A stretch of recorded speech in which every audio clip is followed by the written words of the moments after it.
You're listening to this podcast, so I know you've got a curious mind. Here's a helpful fact you may not know yet. Drivers who switch and save with Progressive save over $900 on average. Pop over to Progressive.com, answer some questions, and you'll get a quick quote with discounts that are easy to come by. In fact, 99% of their auto customers earn at least one discount. Visit Progressive.com and see if you can enjoy a little cash back. Progressive Casualty Insurance Company and Affiliates. National average 12-month savings of $946 by new customers surveyed who saved with Progressive between June 2024 and May 2025. Potential savings will vary.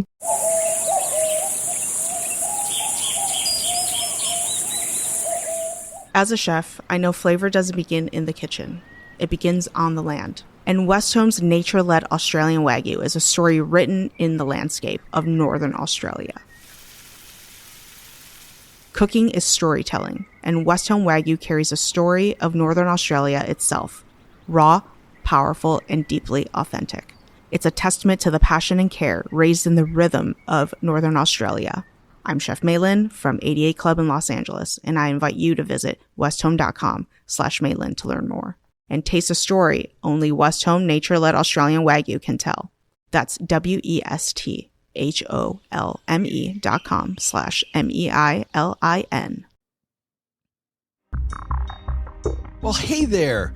It is Wednesday, and we are super happy that you're joining us today on Stacking Benjamins. If you're new to the show and you didn't hear Monday's episode, 1 week after 8 weeks of hard podcasting, we play usually greatest hits episodes. But this week is a different week. On Monday, we showed you a phenomenal interview from our sister show, Stacking Deeds, our real estate show, with a gentleman who is in construction, Mark Ellison, who works on some of the most beautiful places on earth. And it was really not about construction or real estate. It was about communication. And I hope you enjoyed it. Today, we're going to do something similar. We're going back to our Stacking Deeds show because Paula Pant joined us over there. Our very own Paula Pant from Afford Anything, who's been a contributor on this show for the last, I think it's been well over 11 years that Paula has been working side by side with us. Paula's going to talk about some of her real estate mistakes. And I love it no matter what business you're in, when you talk about the mistakes that you make and you address those mistakes. So this is from our sister show, Stacking Deeds, with special guest, the one and only Paula Pant.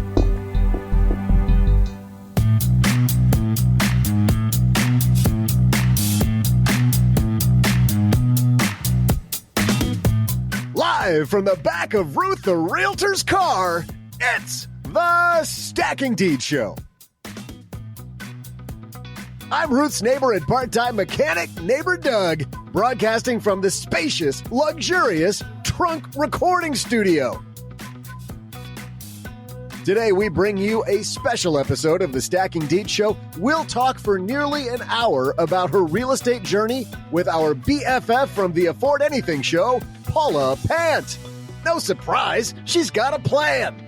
And now, two peeps who are also BFFs, it's CLH and J-Ass, whoever they are. Easy, man.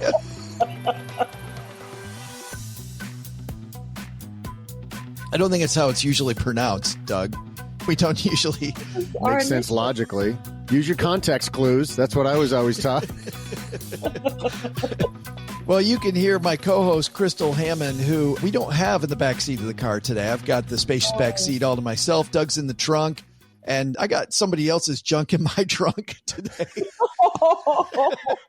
I've been called worse. And from a remote location from the Windy City, we've got Crystal Hammond joining us. How are you? Wonderful. I am staring at a big Trump sign in my hotel. Right behind, we don't do video yet for the show. We actually had a meeting where we're going to start doing video, but you got upgraded to a room overlooking the Trump Tower. Yes. They asked if I wanted to do the $50 upgrade, and I was like, oh, no, thanks. And then the person starts typing like forever and then says, oh, we upgraded you for free. You get the beautiful lake view. And then that was the view. I was like, oh. It turns out it's the tower view. It's not the lake view. It's the tower view. Like the hotel equivalent of when you have a little disagreement at a restaurant and you're worried they might spit in your food. They're like, oh, we upgraded you for free. And their version is, we'll give her a view. We're going to make Crystal great again. That's what we're going to do. It's so beautiful. It is still a beautiful view. When you told me that the sign lights up super bright, I just pictured that Seinfeld episode when they put the Kenny Rogers Roasters right out, the neon sign right outside of Kramer's apartment. And it was so bright that gave him a sunburn. He shows up in Jerry's. He's all red. So, Crystal, what's your middle initial mean then? What's your middle name? It's with an L, CLH. Crystal Lynn. Nope. It's Luscious. Oh, Is it luscious? Luscious lips. Luscious leases. There we go. Luscious lease. It's Louise. Crystal Louise Hammond. And by the way, Louise was one of my favorite characters. Remember Teen Witch? You're gonna be the sorry, they were not targeting my demographic with that show. That was a good movie. Somebody liked it. That was a good movie. See, no nose. We need to do videos so people can see the Crystal dance with the song. Oh, yeah, with the shoulders.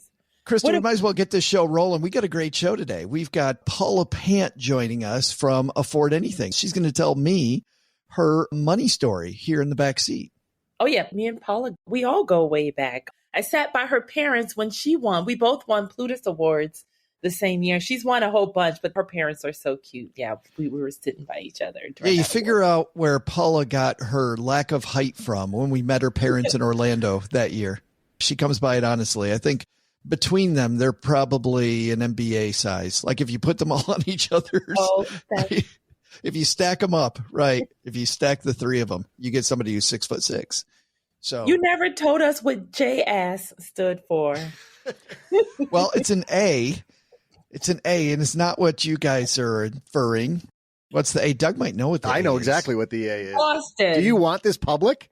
I don't care. Yeah. Your A was what my first name was supposed to be originally. My parents fought over this. It's not Austin, but Austin's a good one. We almost named my son Austin, by the way. Yeah, that's more current, more trendy. But he's Andrew, Crystal. Yeah. He's Andrew. Yeah, and my mom wanted that really badly for me to be my name, and my dad's like, I'm not going to have a son who's going to be called Andy. Andy gets beaten up on the playground. But bringing this back turns out Doug's do too. But Crystal, bringing this back to real estate, if we would have named our son Austin, those property values would have gone through the roof. Like now he'd be almost 30, and the property value on the name Austin, if it's like the city of Austin, would be worth a lot more than 30 years ago. Maybe. You say so. You're not a fan of Austin? Have you been to Austin? I love Austin, but I don't think naming your kid has anything to do with Oh, well then let's move on. Yeah. We got a great show. We got Paula Pant joining us. Very special episode, Crystal. We're not going to have Doug's trivia today. We're not going to have our call-in. We're not going to do a headline. We got 45 minutes of Paula Pant's story. And also, we have Paula's real estate course. She's a brand new real estate course, Crystal, called Your First Rental Property. And to get there, if you go to stackingbenjamins.com, stackingbenjamins.com, not stacking deeds, but stackingbenjamins.com/Paula, that will lead you to like what she's doing so much. We've affiliated with her. So if you want to get yourself better at real estate and you want to help the show, that's going to be the link. Joe, you blew it. Do you know anything about like self-promotion or getting in touch with our audience? At the beginning of that, you said no trivia. We just lost most of the audience. They're gone. They're probably not even hearing me say this. The second you said no trivia, click next podcast. If we don't get started, we're going to lose the rest of them. So let's go. I had a breakfast mentoring meeting yesterday with a young woman who was just amazing. She is graduating from college with a degree in wealth management, and she reached out hoping for some pointers. And listen, if somebody's in Texarkana and wants to go into this beautiful field of personal finance and helping people get their money together, that is incredible. But even more incredible is how she reached out, how she was trying to network. And I was having a discussion that finding the right person and avoiding the wrong person for a role, that's what can make or break an organization. And we just don't see that many qualified people. So how do you find them? Well, Indeed sponsored jobs is a boost whenever you need to find quality talent. If you're hiring, Indeed is all you need. You can stop struggling to get your job post even seen on other sites. You'll match with quality candidates with Indeed's sponsored jobs. Get matched with and hire quality candidates who can drive the results you need. Reach candidates who meet your specific criteria like skills, certifications, or location. It drives me crazy when I'm matched with all kinds of people who aren't a fit. I don't have that kind of time. People are finding quality hires on Indeed right now. In the minute I've been talking to you, companies like yours made 27 hires on Indeed, according to Indeed data worldwide. Sponsored jobs posted directly on Indeed are 95% more likely to report a hire than non-sponsored jobs. Spend less time searching and more time actually interviewing candidates who check all the boxes. Less stress, less time, more results. When you need the right person to cut through the chaos, this is a job for Indeed sponsored job. And here's what's cool, Stackers. You're going to get $75 in sponsored job credit to help get your job the premium status it deserves at Indeed.com/podcast. Just go to Indeed.com/podcast right now and support Stacking Benjamins by saying you heard about Indeed right here at Stacking Benjamins. Indeed.com/podcast. Terms and conditions apply. Hiring, do it the right way with Indeed. In business, there is no room for guesswork. Every shipment matters. Every deadline counts. And when you're trying to keep operations running smoothly, the last thing you need is uncertainty.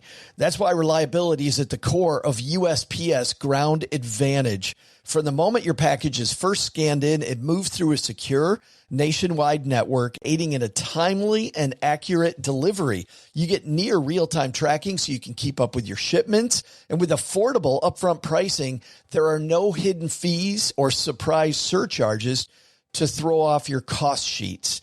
It all adds up to predictable deliveries you can depend on, because knowing your logistics are handled lets you focus on everything else, your customers, your team, and the future you're building. Visit USPS.com/Ground Advantage to start shipping with confidence. USPS Ground Advantage. We mean business. And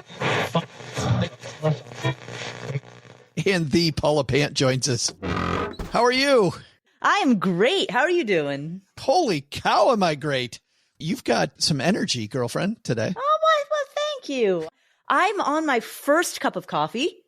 So it seems like you're on cup 3 or 4. No, I'm only halfway through cup 1. So it's a good day. Don't want to know after 3 then. I don't want to know. Let's start off going negative, because these Dieters of ours, Paula, just need to know that this isn't always easy. What's the biggest mistake you ever made with real estate? First of all, Dieters. Dieters, that is the best name. Why, thank you. The Dieters. All right. Well, hello, Dieters. Joe, you probably didn't expect the answer to go to, I'll talk about a few mistakes. The biggest mistake I ever made with real estate is not getting a prenup, but that's a whole different conversation for a different day. That is a whole different thing. I suppose technically the worst mistake I ever, yeah. But outside of marrying the wrong person, the other biggest mistake that I ever made with real estate, geez, what was it? You know what it was? It was in the early days, I mistakenly thought that if I did the work myself, then that meant that my profits would go up, right? Sure. It's the magical bull poop accounting of thinking, hey, if I'm the person who's painting or installing floorboard, demo. Yeah, exactly. If I'm the person who is doing the actual handy person work, which I'm not that good at doing and I don't enjoy doing, but YouTube exists for a reason, and so when I was in my 20s, I thought if I'm the one who's doing that, then I don't have to pay for a contractor to do that.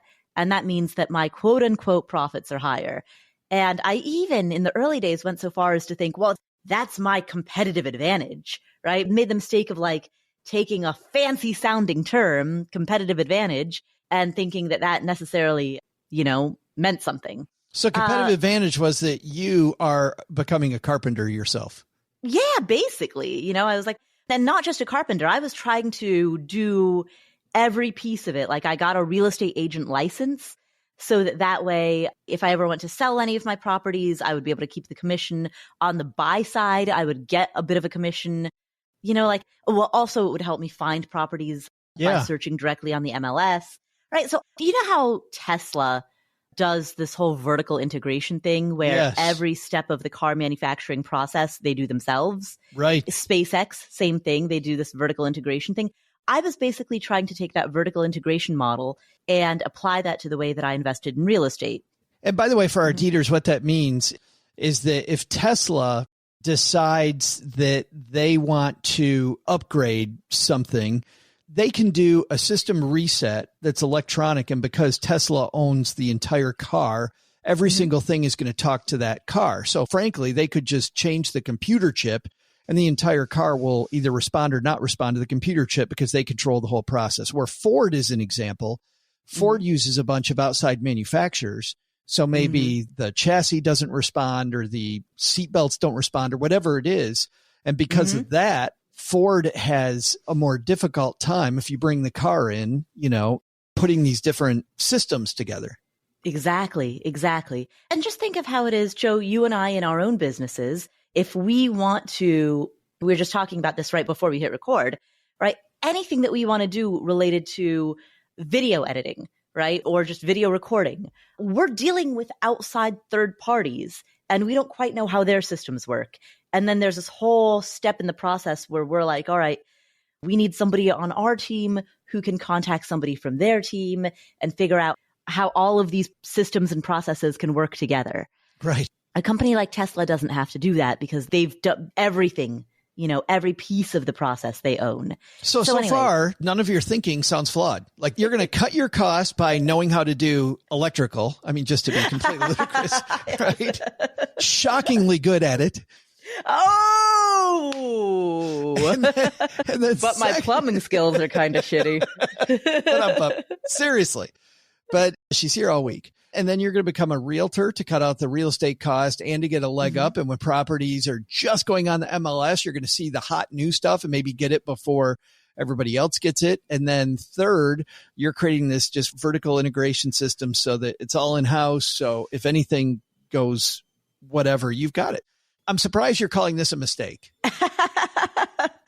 Well, so what that doesn't leave any time for, number one, it doesn't leave time for having any type of other job like afford anything, right?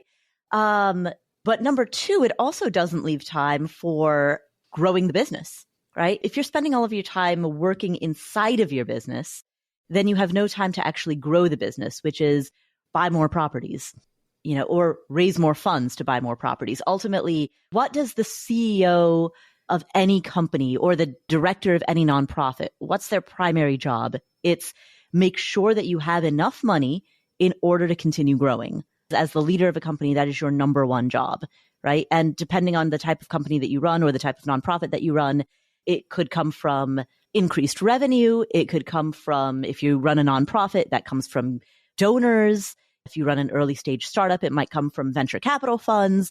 But no matter what your source of funding is, whether it's revenue or donors or VC or whatever, your job as the leader of a company is raise funds to grow. And if you're spending all of your time watching YouTube videos about how to pull up baseboard, right, then you're not raising funds to grow. But you might tell yourself that you are, because you tell yourself the story that, oh, by virtue of pulling up the baseboard myself, I'm saving money, which is a form of raising funds, but it's just not the most efficient way to do it. It's almost like capping your budget or working on the expense side versus working on the income side. Exactly. You can only shrink it so much by pulling up the baseboards yourself, where if you go out and find new business, that's a blue sky. Exactly. So, I think back to the amount of time that I spent in 2012, 2013, 2014, working on painting the fence, right? Repainting the fence myself, rather than figuring out how to buy one extra property. And if you think about it, and this, I don't know, maybe this is taking the logic a little bit too far, but let's go there. Let's say that all of the hours that I spent painting fences, resealing the flooring, things like that. Let's say that if instead of spending those hours doing that, I could have spent those hours buying just one additional property, just one. And let's say that that property, granted, 2012 through 2023 is a very special time and we shouldn't expect that to repeat. But let's just say that that one property, had I bought it in 2012 or 2013, would have grown an extra $250,000 in equity in the last decade, right? You could make the argument that the time that I spent painting the fence actually cost me $250,000, right? You could make the argument that that was the most expensive way of doing that work rather than the cheapest. Initially, though, do you want to know, and painting the fence isn't the right analogy, but let's take the plumbing analogy or the baseboard analogy. Do you want to know a little bit about how to do those things so that when you're working with these, inevitably your team, that they're not ripping you off, that you can at least speak the language? So it's funny that you say speak the language. I'm a big believer that you need the vocabulary to be able to speak to your contractors. So you need to know, with like your gutters, there's the gutter and there's the downspout, right? And it's simple, but you need that vocabulary. With a toilet, there's a toilet flange, right? You need to be able to talk about the flange, right? What's the quote from that movie? We don't talk about Coco? Wait, are you about to I'm quote going to make a movie? Reference. Yeah. Who are you? Is it? We don't really? talk about Coco? No. Is that? No, we don't talk about Bruno. Bruno. We don't talk about Bruno, right? Yes. We right? don't talk about flange. Yeah. We don't talk about flange. We need to talk about the toilet flange. Paula, can I have a talk with you? We need to talk toilet flange. And the reason for that is a fewfold. One is when you are having those conversations with contractors, having the right vocabulary just enables the conversation to take place. You know, you're not going to be able to actually have an intelligent conversation about, here's the diagnosis, here is a menu of the potential types of treatments. Now let's talk through which of these potential treatments we can give to this diagnosis, right? You need the right vocabulary to be able to have that conversation. And in addition to that, particularly when you're working with a new contractor, you need to be able to signal to them that I am an informed consumer, like Sure. I'm an informed client. Yeah. And having the right vocabulary creates that signal. So for both of those reasons, I think knowing the jargon is incredibly important. So in this course on rental property investing, right, your first rental property, and we have a huge section in there about learning the jargon. And that's entirely so that you can show up sounding like an informed client. My son, Nick, who you know, actually took this, Paula, to the next level, which I did not expect. And it's worked out very, very well for him. Not only did he make sure he was getting up to speed on the language, he literally found out that most of his houses are in Detroit and most of the people on the construction crews are Mexican or Central American and don't speak much English at all. And when they talk to each other, they speak in Spanish to each other. Nick, who's a very quick learner, realized that he was getting from general contractors he was working with some of the story, but he wanted to make sure he got all the story. He learned Spanish. Wow. And even a lot of the general contractors now that he works with, who are fantastic, are native Spanish speakers. And when he speaks to them in their language, we were doing some help with him on one house. And one of the generals said, your son is one of the few landlords we work with who actually speak Spanish. And it makes it so much easier to work with him. It makes it so much easier. And so he gets this respect as a 28-year-old buying houses.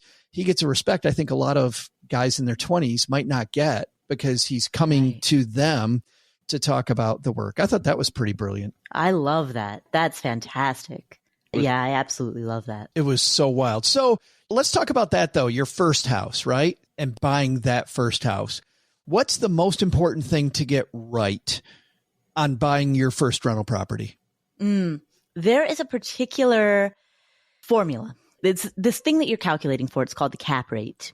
And I want to explain conceptually what this is. So when you buy a stock, you are buying two things. You are buying the potential for that stock to go up over time, and that's called capital appreciation. But you're also buying an income stream or a dividend that comes from that stock, right? When you buy a house for investment purposes, you're doing the same thing. You're buying the potential for that house to go up over time, and you're also buying an income stream from that house. Now, when you buy a stock, unless you are buying what on margin, which is just a fancy way of saying with debt, when you buy a stock, then most of the time, as an ordinary mom and pop individual investor, you're buying it with cash. You're not buying it with debt. So if we want to make a comparison between buying a stock and buying an investment property, for the time being, let's just take debt out of the equation and let's look at what that house is going to return if you were to hold it free and clear. Now, we're not saying that you will, like you're almost certainly going to borrow for this home, but in order to evaluate whether or not this particular house is a good investment, we want to ask ourselves the question, would I own this in cash? Because my philosophy, and there are many real estate investors who disagree with me, but my philosophy is if it's not worth owning in cash, then it's not worth owning with a loan. There are some real estate investors who disagree, and they basically say, well, cash, this different metric called cash on cash return is more important because cash on cash return measures the return that you get relative to the amount of money that you put into the deal.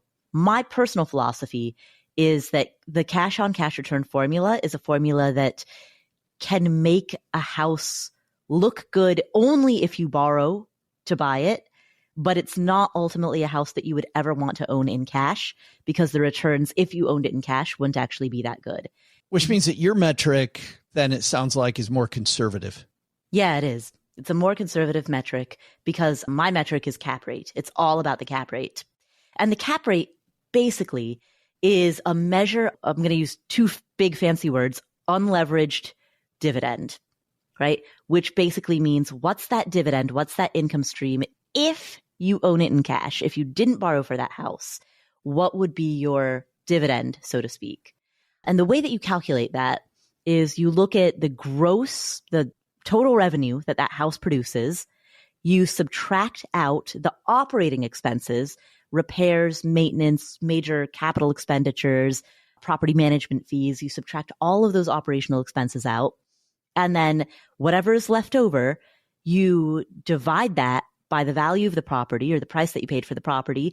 And that is your cap rate. And so if you have, for example, a 6% cap rate, that means that you have the equivalent of a 6% dividend that you are getting from that property. And so your total unleveraged return would be that 6% dividend plus, let's just assume the property rises at an average rate of 3% or 4% annually, right? We'll say 4% annually. That 6% dividend plus that 4% annual growth comes to a total of 10%. That 10% would be your unleveraged total return. In other words, that's the return that the house is giving you if you held it in cash. And then the other metric that you mentioned then, which is a true because you are leveraging it, means that you're probably popping a much bigger number then once you leverage it. Yes. So there's this other metric that most real estate investors absolutely love. Then this is where I become different from the average real estate investor because I'm very cautious about it. So this metric is called cash on cash return. And the formula is basically how much money did you put into the deal relative to how much money are you getting out of the deal. So if you go in and put in a tiny little down payment, right? If you go in and put, let's say that you are buying a home with an FHA loan, maybe you're doing your first house hack. So you put 3.5% down, you borrow the other 96.5% of the money, you buy a 4-unit property, you live in one of the units, you rent out the other 3, right? You've put very, very little money into the deal. Let's just say it's a $300,000 loan. You've put about $10,000 into the deal. Given that you've put so little into the deal, and given that what you're getting from that deal is a lot of money relative to the tiny amount that you've put in, your cash on cash returns, therefore, are huge. I mean, I've seen cash on cash returns that are 25%, 30%. I mean, big return numbers. The reason that I'm cautious is hypothetically, if you put $0 into the deal, your returns would be infinity. And whenever you have a formula or a construct where your returns are infinity, that should be a red flag. Well, the red flag for me is that formula encourages you then to leverage even harder, right? The harder you leverage, the better it is.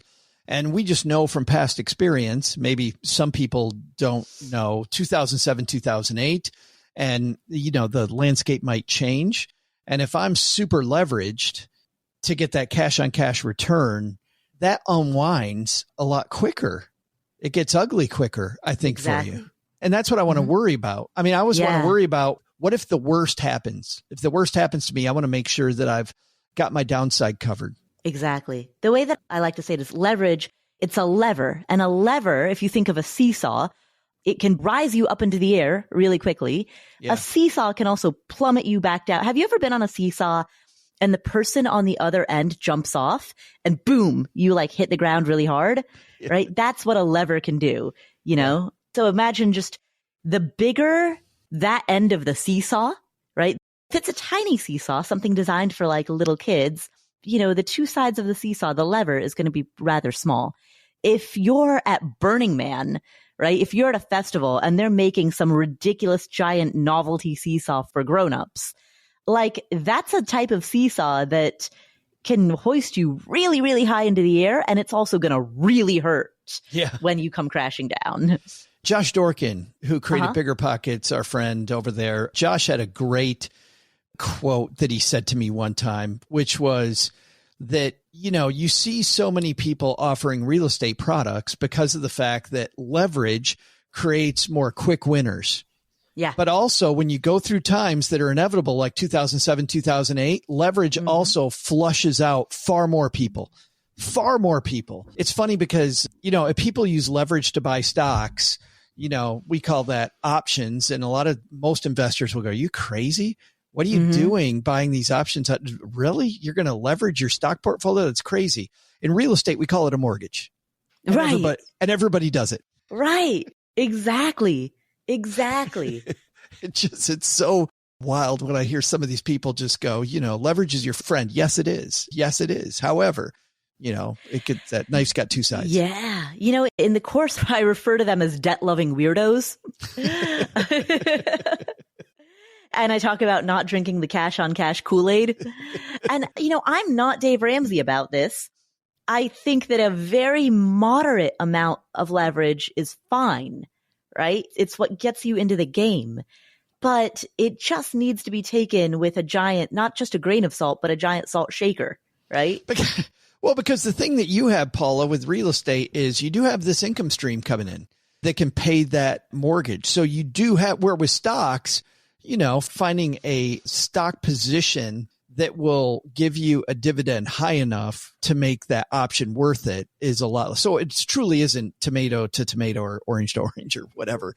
I thought you were going to say tomato to tomato. I suppose I should say apples to apples, which is what most people say, but I didn't come up with the obvious one. What I should have said was apples to apples comparison. Instead, I go tomato to tomato for some stupid reason. But you know what I mean? It isn't the same because you do have a much bigger, quote, dividend with that rental income coming in. But I think you also have to think about, what if I go for an extended period of time in an ugly market where I can't rent the house out for God knows what reason? What if I go 6 months without renting the house? For that reason, I know you keep a lot of cash on hand. Yes. So I'm a big fan of cash reserves. I typically recommend to my students that they keep 3 months worth of gross rent at the time that they initially buy the property, because ballpark 3 months of gross rent will be roughly 5 to 6 months worth of operating expenses. Yeah. So at the time that they initially buy the property, keep at least 3 months of gross rent. If you know you're buying a fixer-upper, then you want to keep more on hand because you also have to fix up that property to get it rent ready for the first tenant. But assuming that you're buying something that is move-in ready on day one, keep 3 months of gross rent minimum. And then as you hold the house, slowly build those coffers until you've got 6 months of gross rent. So I think 6 months of rent per property is a good benchmark. Let's talk about that rent check, because a lot of new investors get the finding a tenant piece wrong. What do people get wrong? You see more often than not with your students when it comes to going after a renter. When it comes to trying to identify and get that right person in the house. Ooh. That's a good question.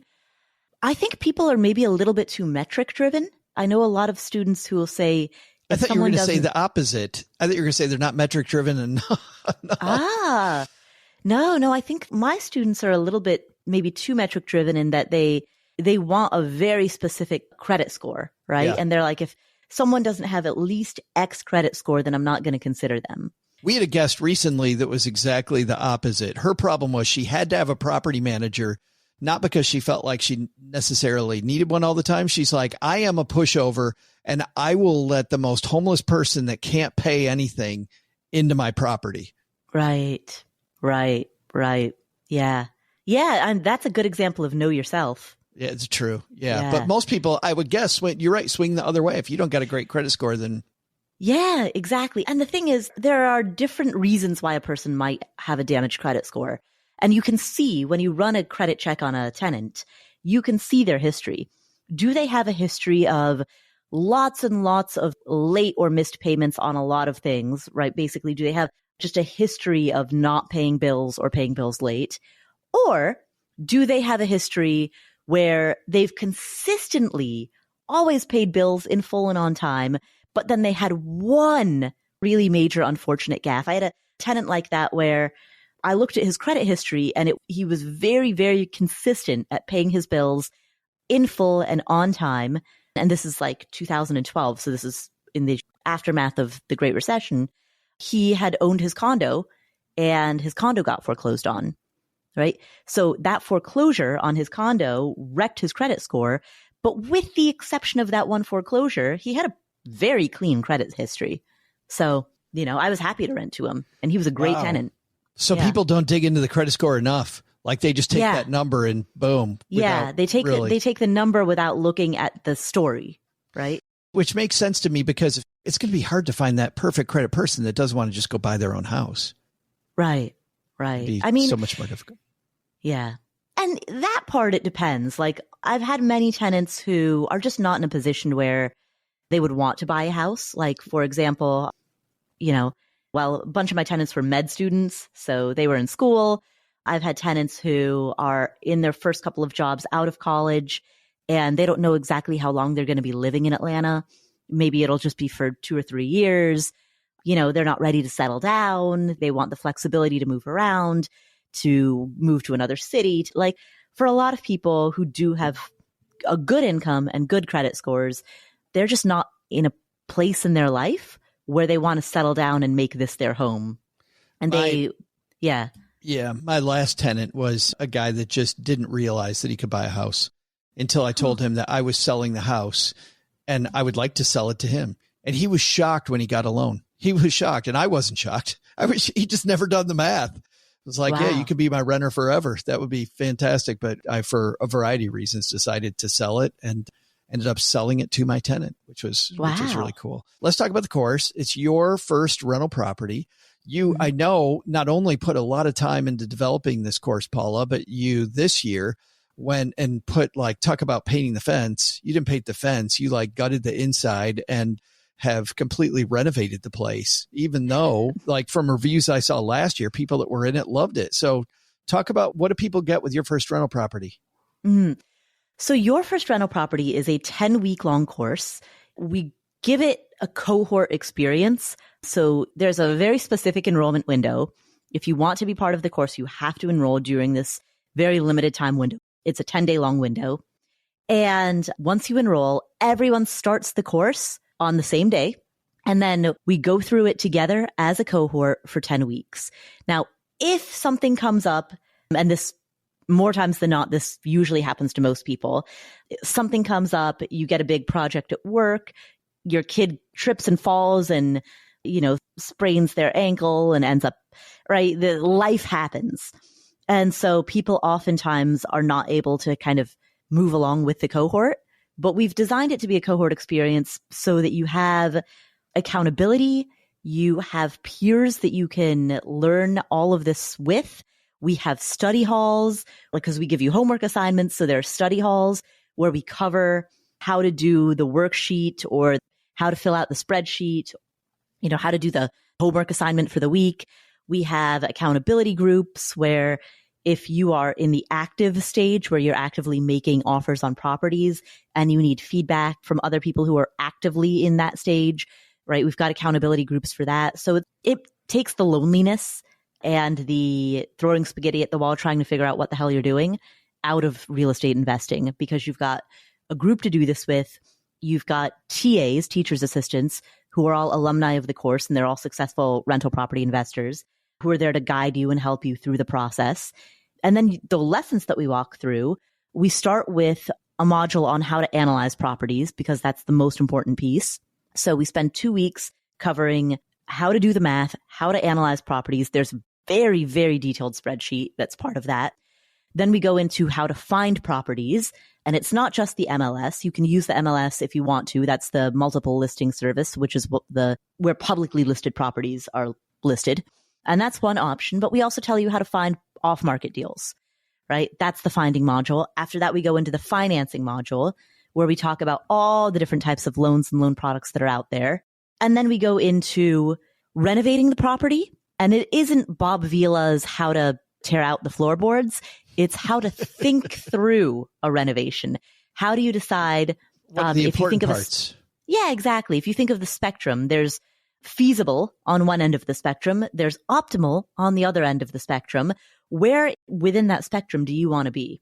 So we think the renovation module it's a module where we teach you the jargon, but it's also a module in which we teach you how to think through what scope of work you want that renovation to hit. And then we go into how to find a tenant, how to advertise for tenants, how to screen tenants, how to manage your tenants. If you are doing your own property management, how to process the move in and the move out. We talk about how to protect your properties, how to protect your assets, all of the administrative side of it. So all of that together turns into a big 10-week long course. I love the idea of the pack hunt, which my early mentors told me. They're like, if you want to get good at something, do it with a group of people. Because that accountability piece that we all go, I don't know if I want to be around a bunch of people. I really would rather do this by myself. You won't do it. At least I know I won't do it. When we moved to Texarkana, I had never run a marathon, and I didn't really care about running marathons. And then just based on the group of new friends I had, they were all marathon runners, Paula. And I've now run 11 marathons. Wow. And it is because of the fact that I hang out with these people. You know what I mean? I would have never done any of this stuff. I ran this morning because my buddy Troy wrote to me and goes, hey, you want to run at 6 a.m.? Hell no, I don't want to run at 6 a.m. But if I get to hang out with Troy and go 3 miles, and I know Troy's waiting for me, so I will get my ass out of bed at 5:30 in the morning if I know. So I love the idea of the cohort going through it together versus not doing it with a group of people, and you might finish it, you might not, and then that ends up being a waste of money. Right. It isn't what you know, it's what you do. Yeah, exactly. One of the things that we offer to our alumni, and this is always available forever, is with every new cohort that goes through the course, if there's an alumni who wants to be part of that new cohort and just ride along with that cohort experience, join that group, they're always welcome to do so. Come back and repeat a module? You can repeat a module. You can repeat the entire course. It's totally up to you. So we have a lot of alumni who do that. We always, at the beginning of each new cohort, we send out an email to all of our alumni. We have over 2,000 alumni at this point, and say, hey, obviously you have lifetime access to the course. So you can go through at your own pace, at your own time, use it as a resource anytime you need. But given that we're coming up on a new cohort, if you want the group, the camaraderie of being part of this new cohort, come join us. And we always have a really high opt-in from previous alumni who are like, yes, I do want to. That's cool. That's great. Yeah. I mean, it keeps the saw sharp, right? Yeah, exactly. Well, and a lot of them will say, like, the last time that I went through it, I was thinking about buying my first rental property, but I hadn't yet saved for a down payment. And I was in the process of moving, and I was switching jobs. And so I wanted to learn about it because I wanted to get the lay of the land. But I knew at that time that this wasn't going to be the right time for me to buy, that I would be ready to buy a property in maybe a year or two. So they're like, so I went through it with a cohort in those early days while I was saving for a down payment, while I was, just laying the foundation. And now, fast forward, it's been a year and a half, Now I'm ready to buy a property. Now I want to go through it with a cohort again because my mindset is very different now when I'm actually ready to make offers than it was a year and a half ago when I was still saving up for the down payment. Yeah. Right. Or I got to imagine too, if you went through your first one, which never goes according to plan. I mean, right. It just doesn't. And now you've got the experience of one under your belt and you can go through it again and go, oh, I should have done this. I should have stepped in that, should not have stepped in that. Like, I feel like as you do it, that lesson becomes more almost like people that go back to grad school versus somebody who just does grad school right after their bachelor's. And for people not watching us, Paula's just laying her Columbia glass. It's such a flex. Look at mine, though. Ooh, what is that? That's the Ferrari logo. Oh, mine's fancy. the Ferrari. So I don't know if I'd take your Columbia over my Ferrari, but maybe one produces the other. Maybe it's a two thing. Do the Columbia, then you get the Ferrari. I don't know. Oh, they cost about the same. Here is it. Yeah. One comes with an object. The other one you get to just talk about.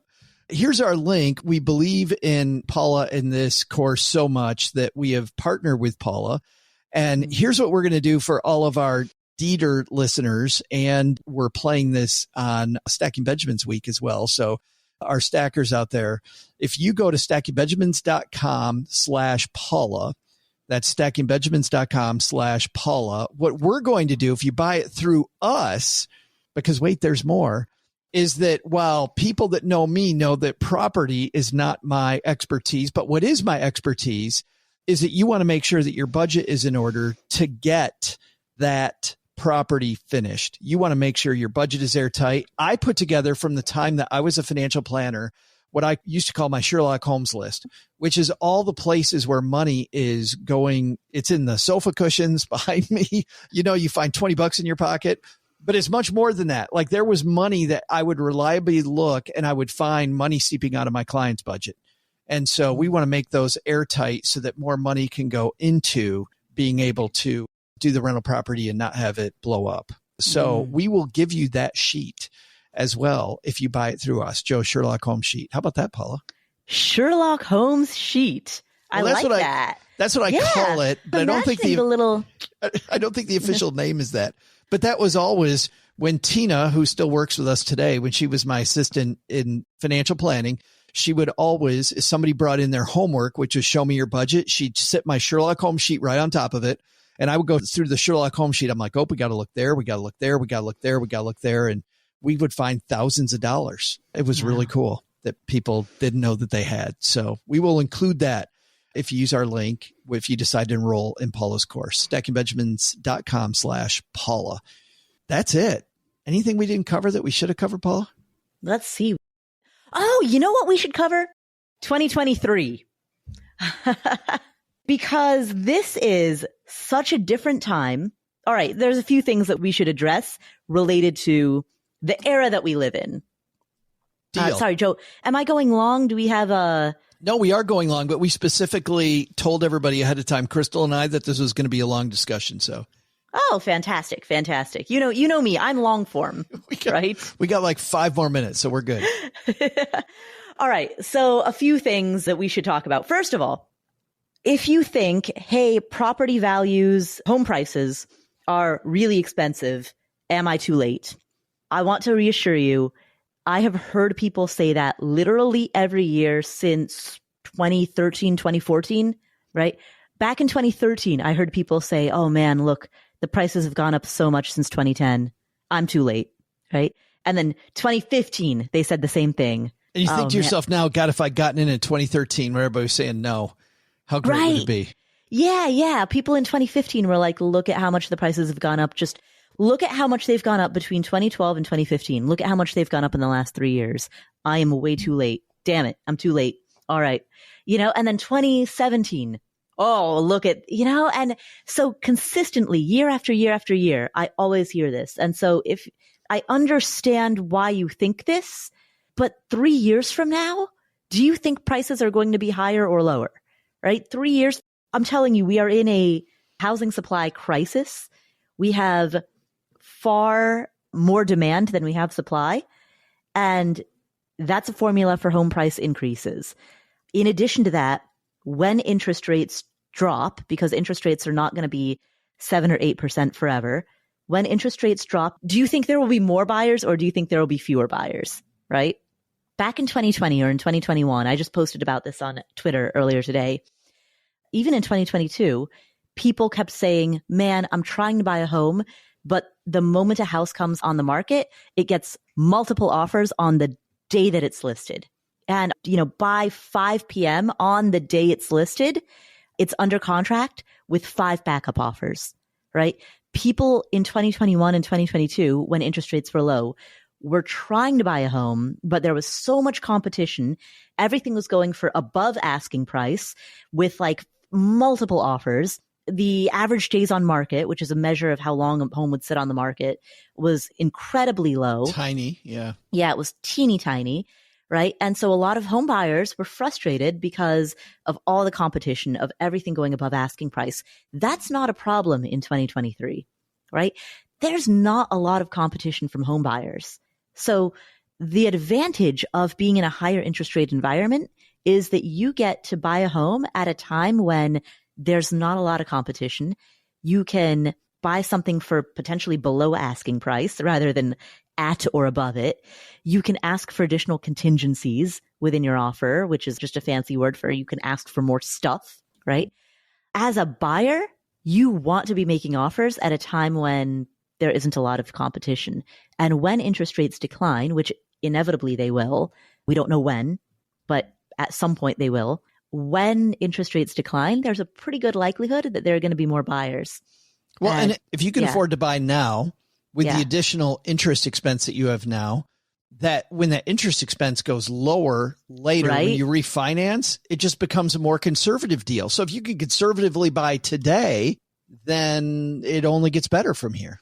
Exactly. Marry the property, date the rate, right? Barbara Corcoran, by the way, literally this morning before you and I hit record, I was watching Barbara Corcoran say the same thing you just said. She goes, the idea that prices are going to go down is ridiculous. It's not. Prices are not going down. Yeah. Zillow, according to Fortune magazine, Zillow is predicting that home prices nationwide will rise about 6.5% by next summer. Holy crap. Yeah, by summer 2024. Still a big number. Yeah. So marry the property, date the rate. Yeah. Well, and even besides that, I think that if you're going to buy knowledge, which is frankly what people are buying with this course, that knowledge helps you just ride the bike. Whenever you decide to buy, you're going to know how to ride the bike better. You're going to know how to value it. And certainly that doesn't mean that I want people to procrastinate and wait, because I do think it's what you do, not what you know. But still, you're buying the knowledge to be able to pull the trigger whenever you want. Yeah, exactly. StackingBenjamins.com/Paula. Paula Pant, thank you so much, my friend, for hanging out with us, teaching our dealers. Yeah. Thank you.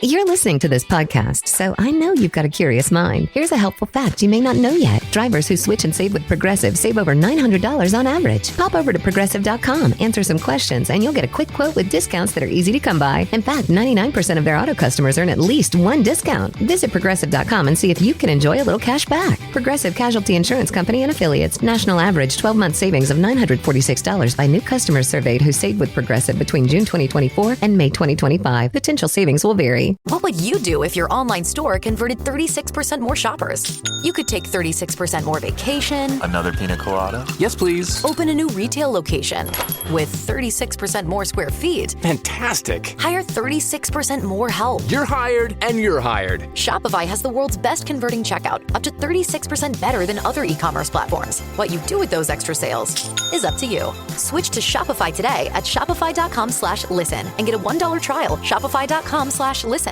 Big thanks to Paula for hanging out, Crystal. I like this idea, Crystal, though, of being conservative with your real estate investing. I mean, Paula talked a lot to me about being conservative. And I think, especially when you start out, being a little more, I see people get in trouble with real estate, not because they're too conservative, but because they're too aggressive.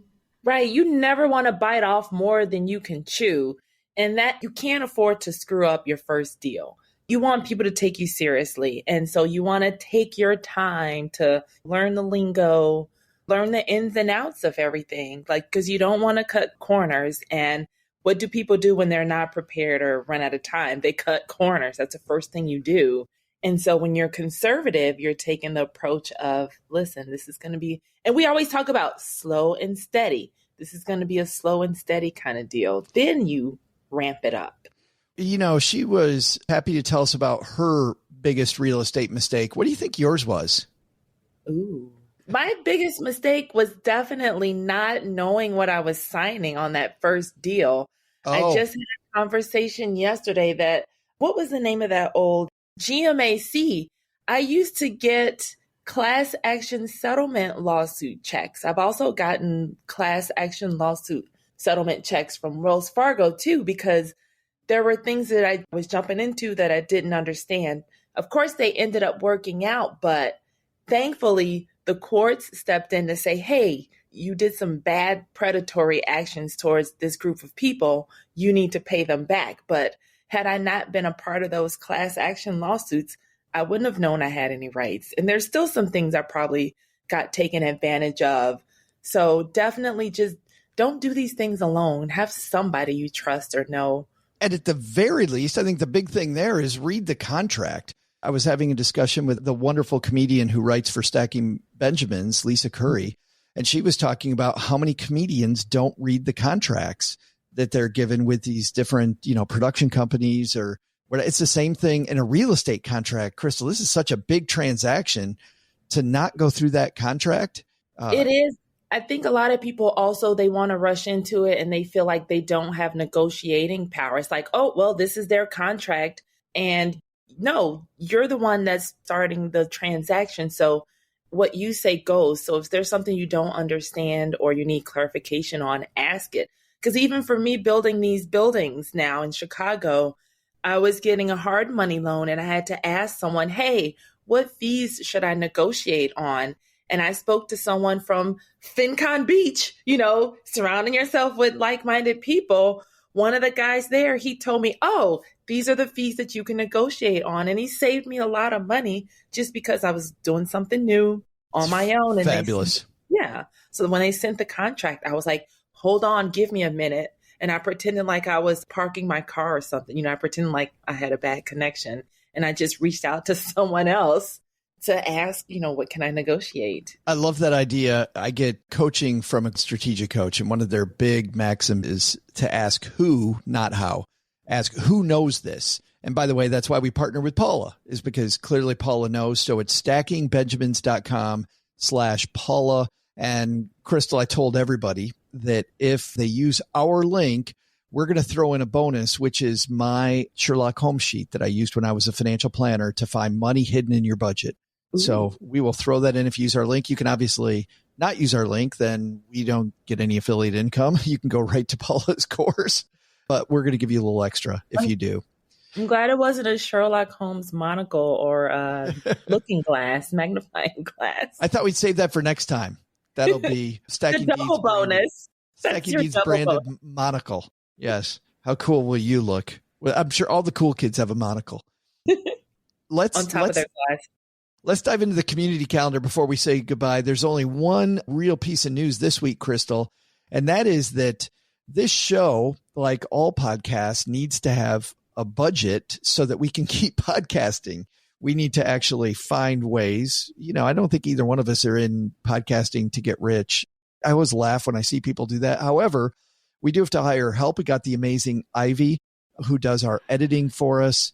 Doug needs a biscuit thrown his way once in a while. So we need that. So Crystal, while I was at the Podcast Movement Conference, we signed up with our host that's going to help us put some ads on the show. And we don't know what ads they are going to have. So, don't be offended. Or if you are offended, reach out to us and call us on it. We love hearing from you guys. So definitely reach out to us, call us on it, be like, hey, we heard an ad for dildos. We didn't like it. So please let us know if they have. I'm awake now. What? Doug's dildos. Whoa. Anyway, but yeah, so let us know if you hear something that's crazy, or even if you hear something that you like. They just did.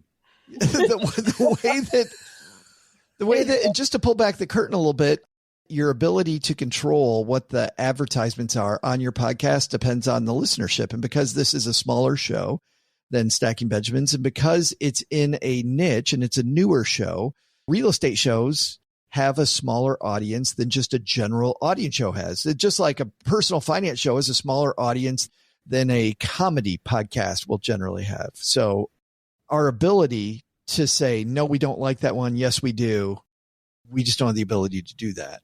And certainly we could have gone with a Patreon model, but I think the easiest way for us to implement making sure that we're able to keep podcasting was to do advertisements. So you'll hear them for now. They'll be just at the beginning of the show, just at the end. We will have still our read from time to time in the middle of Doug's trivia, but those will be for the podcast. I think that's it. I'm excited that we're going to get to keep podcasting. Yes, same. Yeah, people think I get paid all this money for podcasting. I'm like, no, it's a lot of work for Those free. aren't your smarter friends. That's a great way to figure out who your smart friends are. Yeah. That's been my thing. I learned something and I like to teach it. I was teaching sewing, teaching fitness, and now real estate. It's like, why keep it to yourself? Let's share. I got a great thing for us to share, Crystal. We're ready. We're on the edge of our seats. We can share what our top 3 takeaways are and say goodbye. Oh, yes, we can. So yes. How do people get the show notes?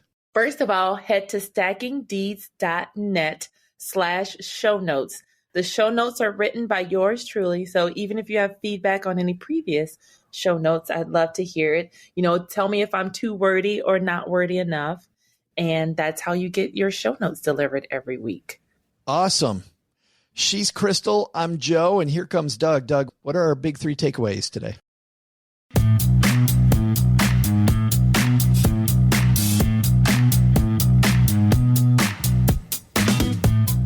Well, JS and CLH, first, take some advice from Paula. Get started on your journey with real estate now. It isn't about just learning what to do. Success only happens when you make that leap.